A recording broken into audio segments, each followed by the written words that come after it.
Pernahkah anda rasa seolah-olah anda sedang berlari di atas treadmill, berusaha sekuat tenaga tetapi tidak bergerak ke mana-mana? Anda menetapkan niat, anda mengimpikan masa depan yang lebih baik, tetapi realiti harian anda seakan-akan terperangkap dalam satu kitaran yang sama. Anda mungkin menyalahkan ekonomi, orang lain atau nasib, tetapi bagaimana jika punca sebenar, suis utama yang mengawal realiti anda sebenarnya berada di dalam diri anda, tersembunyi di dalam kod biologi anda sendiri?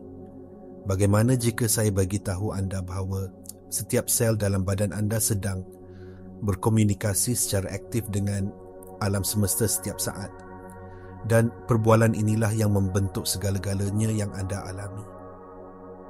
Anda bukan sekadar penghuni pasif dalam realiti. Anda adalah penyiar, pemancar dan arkiteknya. Anda mungkin tidak menyedarinya, tetapi anda sentiasa menghantar isyarat ke medan kuantum, medan tenaga yang membentuk segala jirim.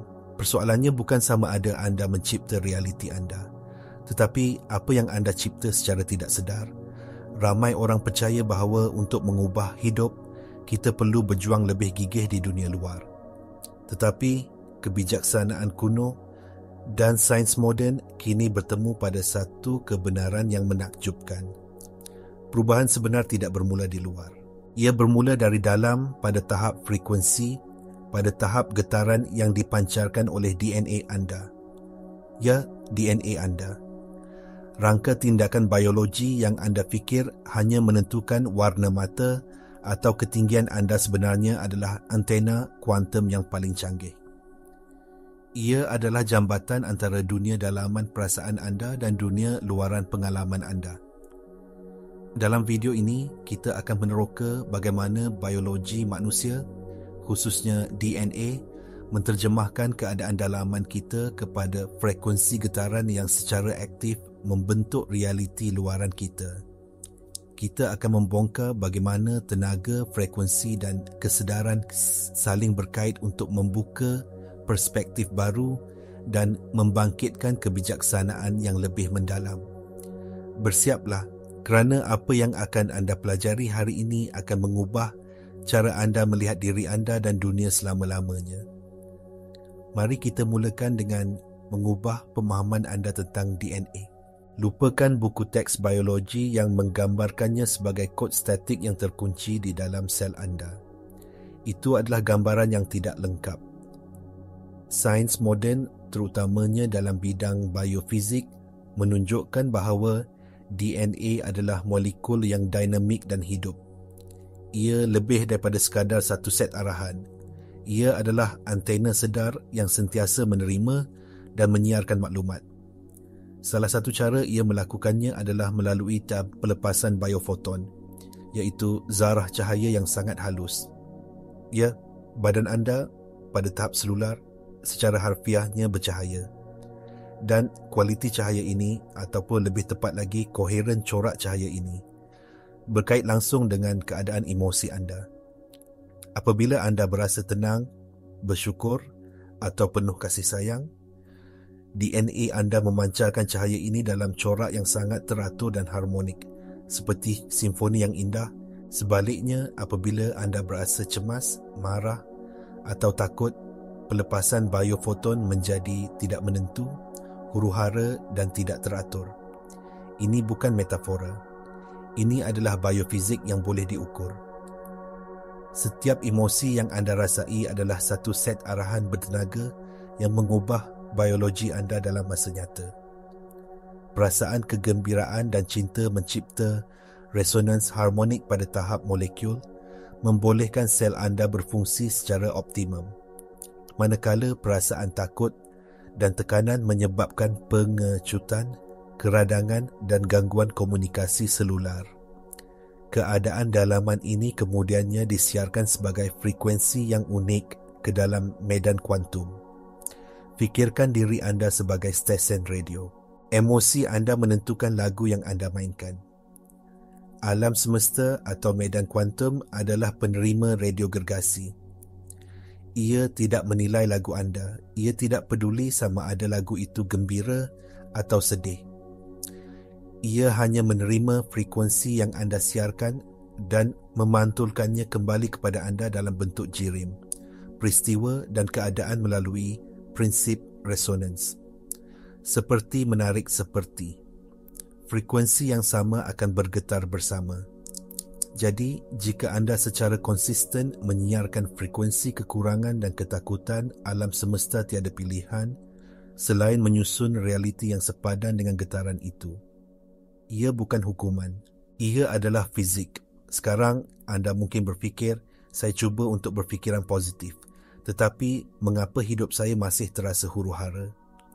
Di sinilah kita perlu melihat lebih dalam, melangkaui pemikiran positif di permukaan dan masuk ke dalam sistem operasi bawah sedar anda. Pakar neuroscience memberitahu kita bahawa minda sedar kita, bahagian yang berfikir, berniat dan menetapkan matlamat, hanya mengawal kira-kira 5% daripada tingkah laku harian kita. 95% lagi dikendalikan oleh minda bawah sedar. Minda bawah sedar adalah gudang bagi semua kepercayaan, kenangan dan emosi yang telah anda kumpulkan sepanjang hidup anda, terutamanya dari zaman kanak-kanak. Ia adalah program automatik anda. Jadi, anda boleh mengulangi afirmasi positif sepanjang hari. Tetapi, jika program bawah sedar anda berjalan pada frekuensi ketakutan, rasa tidak layak atau kemarahan, isyarat mana yang anda rasa lebih kuat? Isyarat 5% atau isyarat 95%? Inilah sebabnya mengapa ramai orang berasa buntu. Terdapat konflik dalaman antara apa yang mereka mahu secara sedar dan apa yang mereka percayai dan rasai secara bawah sedar. Konflik ini mewujudkan keadaan yang kita panggil incoherent. Getaran anda menjadi bercelaru dan tidak jelas. Anda menghantar isyarat yang bercampur baur kepada alam semesta. Bayangkan cuba menala radio ke stesen kegemaran anda, tetapi terdapat banyak statik dan gangguan. Anda tidak akan dapat mendengar muzik dengan jelas. Begitu juga apabila isyarat anda tidak koheren, medan kuantum tidak dapat memantulkan realiti yang jelas dan harmoni kepada anda. Sebaliknya, anda mendapat kehidupan yang penuh dengan kekeliruan, halangan dan hasil yang tidak menentu. Identiti anda atau siapa yang anda percaya diri anda secara langsung terikat dengan program bawah sedar ini. Jika anda telah menghabiskan bertahun-tahun merasa seperti mangsa atau seseorang yang sentiasa bergelut, itu telah menjadi frekuensi getaran anda. Badan anda secara kimia ketagih dengan emosi yang berkaitan dengan identiti itu. Jadi, walaupun anda cuba untuk berubah, badan anda akan memberontak, cuba menarik anda kembali ke keadaan emosi yang biasa. Ia adalah zon selesa anda walaupun ia menyakitkan. Untuk benar-benar berubah, anda mesti bersedia untuk melepaskan identiti lama dan membiasakan diri dengan ketidakselesaan perasaan yang baru. Jadi, bagaimana kita boleh mula menyelaraskan isyarat 95% ini dengan keinginan sedar kita? Bagaimana kita boleh beralih dari keadaan incoherent kepada keadaan koheren di mana hati, minda dan badan kita bersatu dalam satu isyarat yang jelas dan kuat? Jawapannya terletak pada satu amalan yang mudah tetapi sangat mendalam, iaitu kesedaran tanpa penghakiman. Kunci untuk memprogram semula minda bawah sedar bukanlah dengan menekan atau melawan emosi negatif. Apa yang anda lawan akan terus bertahan. Apabila anda cuba menekan kemarahan atau kesedihan, anda sebenarnya memberinya lebih banyak tenaga. Sebaliknya, langkah pertama adalah dengan hanya memerhati. Apabila perasaan cemas atau marah muncul, jangan terus melabelnya sebagai buruk atau cuba menyingkirkannya. Sebaliknya, ambil satu langkah ke belakang secara mental dan perhatikan ia. Di manakah anda merasakan emosi ini di dalam badan anda? Adakah ia di dada anda, di perut anda? Apakah sensasi fizikalnya? Dengan hanya memerhati emosi itu sebagai tenaga yang bergerak melalui badan anda, tanpa melekatkan diri anda pada cerita di sebaliknya, anda mula memutuskan hubungan antara emosi itu dan identiti anda. Anda bukan kemarahan anda. Anda adalah kesedaran yang memerhati kemarahan itu. Dalam ruang pemerhatian ini, sesuatu yang ajaib berlaku. Emosi itu yang hanya merupakan tenaga terperangkap, mula kehilangan kuasanya. Ia mula larut. Ini adalah proses membenarkan, bukan menentang. Anda membenarkan tenaga itu untuk dirasai sepenuhnya, dan dengan berbuat demikian, ia dapat dilepaskan. Ini adalah langkah pertama ke arah menyelaraskan semula sistem anda. Amalan seperti meditasi adalah sangat berkesan di sini kerana ia melatih anda untuk menjadi pemerhati kepada fikiran dan perasaan anda. Ia membantu anda mewujudkan ruang antara anda dan program automatik anda. Neuroscience mengesahkan perkara ini melalui konsep neuroplasticity, iaitu keupayaan otak untuk membentuk semula dirinya berdasarkan pengalaman. Setiap kali anda memilih untuk memerhati emosi dan bukannya bertindak balas secara automatik, anda secara fizikal melemahkan laluan saraf lama dan mula membina yang baru. Anda sedang mengajar badan dan otak anda satu cara baru untuk wujud. Ini bukan tentang memaksa hasil di dunia luar. Ia adalah tentang menguruskan dunia dalaman anda terlebih dahulu. Apabila anda mula mencapai keadaan koheren dalaman secara konsisten, dunia luaran secara semula, jadi akan mula mencerminkannya. Mari kita mendalami konsep koheren dan inkoheren ini dengan lebih jauh. Bayangkan perbezaan antara mentol, lampu biasa dan pancaran laser. Kedua-duanya menghasilkan cahaya, tetapi kualitinya sangat berbeza. Mentol lampu memancarkan cahaya ke semua arah. Foton-fotonnya tidak selari, tidak teratur dan tidak fokus. Ini adalah metafora untuk keadaan inkoheren. Fikiran anda mengatakan satu perkara, hati anda merasakan perkara lain, dan tindakan anda mungkin menuju ke arah yang sama sekali berbeza. Tenaga anda tersebar dan lemah.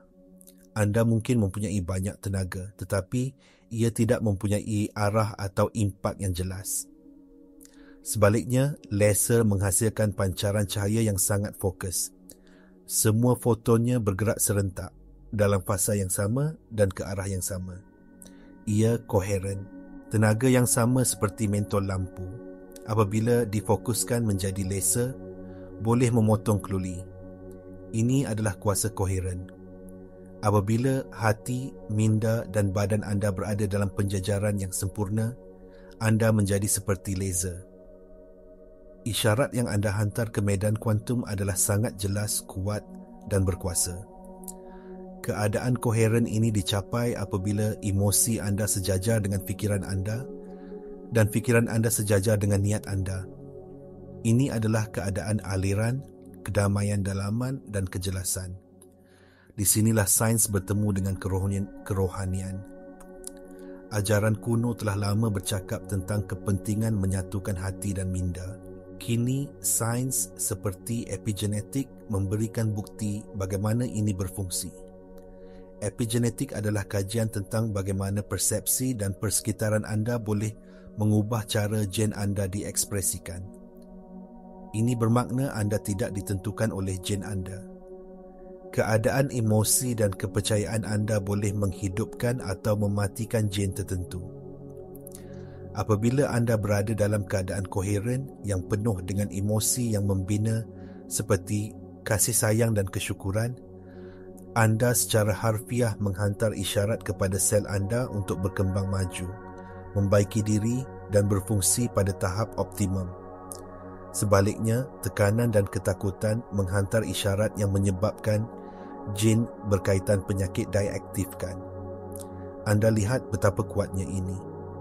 Keadaan dalaman anda bukan sahaja membentuk pengalaman luaran anda melalui medan kuantum, ia juga secara langsung membentuk kesihatan dan ekspresi biologi anda.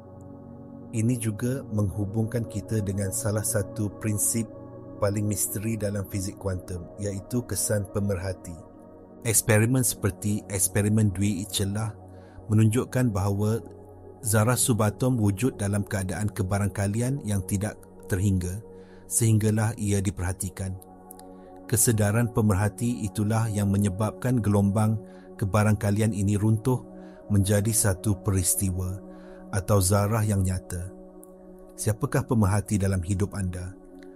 Andalah pemerhatinya. Fokus dan keadaan getaran anda menentukan kebarangkalian mana dari medan kuantum yang akan anda tarik ke dalam realiti anda. Apabila anda koheren, fokus anda menjadi tajam seperti laser, membolehkan anda meruntuhkan potensi yang sejajar dengan getaran anda dengan lebih berkesan.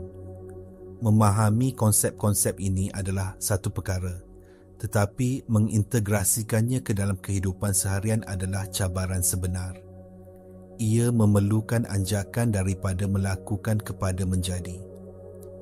Daripada sentiasa mengejar sesuatu di luar, fokus anda beralih kepada memupuk keadaan dalaman yang diingini. Jadi bagaimana anda boleh melakukan ini secara praktikal? Mulakan dengan amalan mudah yang saya panggil daftar masuk getaran. Tetapkan penggera pada telefon anda untuk berbunyi beberapa kali sepanjang hari. Setiap kali ia berbunyi, berhenti sejenak dan tanya diri anda, apa yang saya rasakan sekarang? Apakah keadaan dalaman saya? Jangan menghakimi jawapan itu, hanya perhatikan. Adakah anda berasa tegang, tergesa-gesa, tenang, gembira? Kesedaran ringkas ini adalah langkah pertama untuk mengambil alih kawalan isyarat yang anda hantar. Jika anda mendapati diri anda berada dalam keadaan inkoheren atau bergetaran rendah, jangan panik atau marah pada diri sendiri. Cukup ambil beberapa nafas dalam-dalam. Fokus pada kawasan jantung anda. Cuba bangkitkan perasaan kesyukuran untuk sesuatu yang mudah. Mungkin untuk nafas anda atau matahari yang bersinar. Kesyukuran adalah salah satu cara terpantas untuk mengalihkan getaran anda dan mewujudkan koheren jantung otak. Anda tidak perlu duduk bermeditasi selama sejam. Detik-detik kesedaran yang singkat ini yang diamalkan secara konsisten sepanjang hari akan mula memprogram semula sistem saraf anda. Anda sedang membina otot kesedaran. Anda sedang mengajar badan anda bahawa keadaan kedamaian dan koheren adalah keadaan normal yang baru. Ingat, matlamatnya bukan untuk sentiasa berasa gembira atau positif secara palsu. Itu adalah penindasan. Matlamatnya adalah untuk menjadi cukup sedar untuk tidak membiarkan emosi negatif mengawal anda untuk tempoh yang lama. Rasainya, akuinya dan kemudian dengan sengaja pilih untuk kembali ke pusat anda, ke frekuensi asas anda iaitu cinta dan kedamaian. Sekarang, saya ingin mengajak anda untuk turut serta. Di ruangan komen di bawah, kongsikan satu cabaran terbesar yang anda hadapi dalam mengekalkan keadaan dalaman yang tenang dan damai. Adakah ia tekanan kerja, kebimbangan tentang masa depan, atau corak pemikiran lama yang sukar diubah? Dengan berkongsi, anda bukan sahaja membantu diri anda untuk mendapatkan kejelasan, tetapi anda juga memberi inspirasi kepada orang lain yang mungkin mengalami perkara yang sama. Mari kita cipta satu komuniti sokongan di sini. Semasa anda memulakan perjalanan ini adalah penting untuk bersedia menghadapi beberapa cabaran biasa. Salah satu yang terbesar adalah keraguan. Apabila anda mula mengubah getaran anda, minda logik anda mungkin akan memberontak. Ia akan berkata, ini tidak masuk akal. Bagaimana perasaan saya boleh mengubah akaun bank saya? Atau, saya telah melakukan ini selama seminggu dan tiada apa yang berubah. Keraguan ini adalah isyarat inkoheren yang kuat. Ia adalah seperti cuba memandu ke destinasi baru sambil sentiasa melihat cermin pandang belakang. Keraguan berpunca daripada kebiasaan minda untuk mencari bukti di dunia luar sebelum ia membenarkan dirinya untuk mempercayai sesuatu. Tetapi hukum kuantum berfungsi sebaliknya. Anda perlu merasai dan mempercayai terlebih dahulu, dan kemudian bukti akan muncul. Anda perlu mengubah getaran anda, dan kemudian realiti anda akan berubah untuk sepadan dengannya. Apabila keraguan muncul, perlakukan ia sama seperti emosi lain. Perhatikan ia tanpa penghakiman. Terima kasih kepada minda anda kerana cuba melindungi anda, dan kemudian dengan lembut alihkan fokus anda kembali kepada perasaan yang ingin anda pupuk. Satu lagi cabaran adalah apabila corak lama muncul semula. Anda mungkin mempunyai beberapa hari yang hebat di mana anda berasa koheren dan selaras, dan kemudian tiba-tiba sesuatu mencetuskan anda, dan anda kembali kepada reaksi lama, kemarahan ataupun ketakutan. Ini adalah perkara biasa dan ia adalah sebahagian daripada proses. Jangan melihatnya sebagai kegagalan, lihatlah ia sebagai peluang. Setiap kali corak lama muncul, anda diberi peluang untuk membuat pilihan yang berbeza. Anda boleh memilih untuk bertindak balas secara automatik seperti biasa, atau anda boleh berhenti sejenak, memerhati dan memilih untuk bertindak balas dari ruang kesedaran. Setiap kali anda membuat pilihan yang sedar, anda melemahkan corak lama. Ingat, anda sedang mengatasi tabiat getaran seumur hidup. Ia memerlukan masa dan kesabaran. Kuncinya bukanlah kesempurnaan tetapi kegigihan. Alam semesta sentiasa bertindak balas kepada frekuensi dominan anda. Jika anda menghabiskan 60% masa anda dalam keadaan koheren dan 40% dalam keadaan inkoheren, realiti anda akan mula mencerminkan 60% itu. Semakin anda berlatih, semakin mudah untuk mengekalkan keadaan koheren itu untuk tempoh yang lebih lama. Fikirkan ia seperti belajar bermain alat muzik. Pada mulanya, ia terasa kekok. Jari anda tidak bekerja sama. Tetapi dengan latihan yang konsisten, ia menjadi sifat kedua. Begitu juga dengan menguruskan keadaan dalaman anda. Anda sedang belajar untuk bermain alat muzik badan dan minda anda untuk mencipta simfoni realiti yang indah. Kita telah menempuh satu perjalanan yang mendalam hari ini. Dari zarah cahaya dalam DNA kita ke medan kemungkinan yang tidak terhingga di sekeliling kita. Jika ada satu perkara yang saya mahu anda bawa pulang dari perbualan ini, ia adalah ini. Anda jauh lebih berkuasa daripada yang anda pernah bayangkan. Anda bukan mangsa keadaan yang rawak. Anda adalah pencipta yang berkuasa, seorang arkitek realiti yang dilengkapi dengan teknologi biologi paling canggih yang pernah ada, iaitu tubuh manusia. DNA anda bukan sekadar kod genetik, ia adalah antena kosmik. Emosi anda bukan sekadar perasaan, ia adalah arahan bertenaga yang membentuk jirim. Dan alam semesta bukan ruang kosong yang tidak peduli. Ia adalah cermin kuantum yang hidup, yang sentiasa memantulkan kembali kepada anda intipati sebenar keadaan dalaman anda. Selama ini, kita telah diajar untuk melihat keluar untuk mencari jawapan, kebahagiaan dan keselamatan. Kita mengejar wang, status dan hubungan dengan harapan ia akan mengisi kekosongan di dalam. Tetapi kita telah mendapatkannya secara terbalik.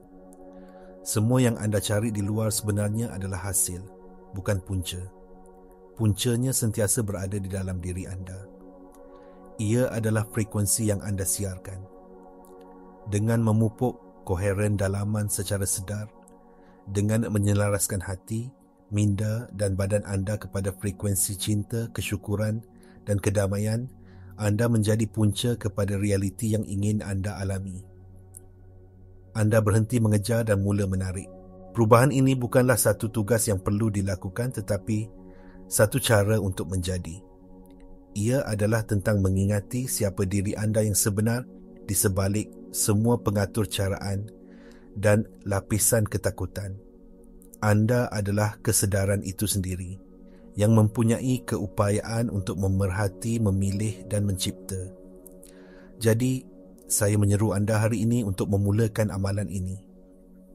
Jadilah pemerhati yang penuh kasih sayang terhadap dunia dalaman anda. Belajarlah untuk mengalihkan getaran anda bukan untuk mendapatkan sesuatu, tetapi untuk kegembiraan merasai keadaan yang indah itu. Komitedlah untuk menjadi penjaga frekuensi anda, kerana dengan berbuat demikian, anda bukan sahaja mengubah hidup anda sendiri, tetapi anda juga menyumbang kepada peningkatan getaran kolektif seluruh planet ini. Kuasa ada di tangan anda. Frekuensi ada di dalam diri anda. Ciptalah dengan bijak.